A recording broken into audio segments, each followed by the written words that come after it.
It's a shocking photo that we first showed you last night.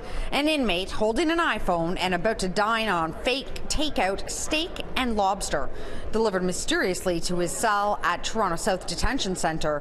Now, his identity is concealed because of a publication ban.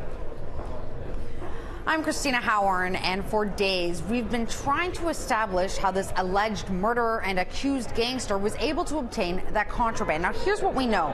We know that the photo that we have was actually obtained off of the cell phone of another inmate, and that was retrieved during a routine search of their cells last March. We know that both of the inmates faced discipline for being in possession of contraband, but sources tell us no investigation into how that contraband actually made its way into the jail was launched until we started asking questions.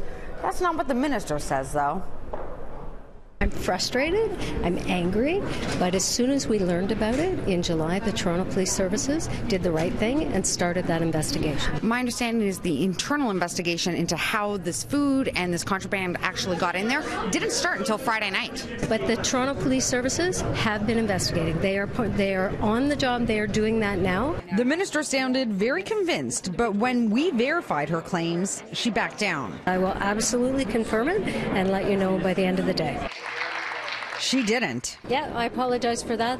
So why did you say that the police were investigating? Who told you that? So that was me extrapolating from the TPS. The Toronto Police Service works collectively with the corrections to deal with contraband in a general way, specifically related to this incident. But sources confirm that no internal investigation was launched until we started asking questions, and that any camera footage of the delivery is likely long gone, as footage is typically only kept for 30 days, and the photo was originally discovered in March.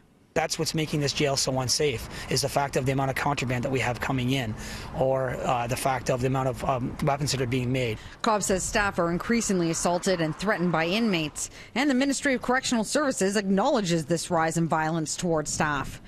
Data obtained by City News reveals that there were more than 330 assaults and threats made to staff at Toronto South last year.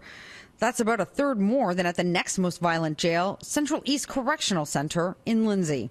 Within the last 3-4 years, we have got body scanners in every institution, but the usage of it is very few and periodic. They don't like to use it. When we find weapons on a unit and we ask to scan the rest of the unit to make sure that the unit is clean, we being denied by not only our management here, but the regional directors are also. We've had examples in London at the Ogden Middlesex Detention Centre where guards were actually caught delivering contraband to a range.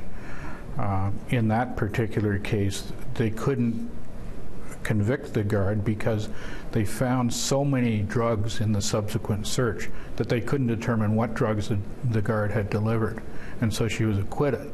NDP corrections critic Kevin Yard says one of the best ways they can stop contraband from getting in is by searching visitors, lawyers, and volunteers who enter the jail. Everybody should be going through body scanners because you never know. Contraband can be brought in, drugs, weapons, so all that has to be stopped going into prisons. Are you going to start looking at using scanners to scan everybody that's going into the institution? So as I said previously, our regulations do not allow that. Clearly, contraband in our institutions needs to be stopped. We need to protect the individuals who are in our corrections facilities. We need to protect our visitors and our corrections officers. So we need to get to the bottom of it. But as a general rule, we need to stop the contraband that's coming in. It's hurting people.